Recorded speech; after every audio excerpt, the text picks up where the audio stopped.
ondoka uangaze kwa kuwa nuru yako imenifikia na mstari wangu wa moyo unatoka katika kitabu cha Zaburi ya 4 mstari wa 5, nao anasema toeni dhabihu za haki na kumtumikia Bwana.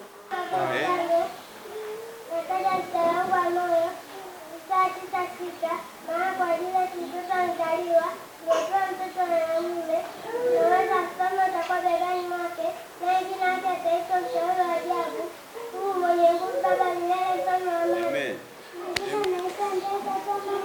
Nataja mstari wangu wa moyo Samueli wa kwanza 4 mstari wa 9, naye anasema yeye atauliza miguu ya watakatifu wale wote watanyamazishwa kimya gizani, maana kwa nguvu hakuna atakayeshinda. Nataja kitabu changu cha moyo kutoka katika Mithali 20:13, nao unasema upende usingizi usikuwa maskini, fumbua macho yako na ukishiba chakula. Amen. Bwana asifiwe. Amen.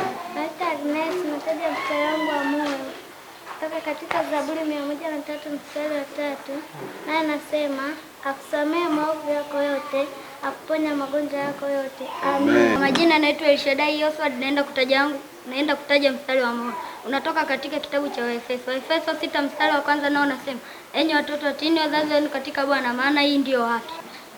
Kwa majina naitwa Diva, nataja mstari wangu wa moyo Wafilipi 4:4, nao unasema furahini katika Bwana, tena nasema furahini. Amen. Imegawanyika katika mafungo mangapi? Mawili, ambayo ni Agano la Kale na Agano Jipya. Agano la Kale na jumla ya vitabu vingapi? 27. Agano Jipya, Agano la Kale na jumla ya vitabu vingapi?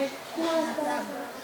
ambayo ni Mwanzo, Kutoka, Mambo ya Walawi, Hesabu,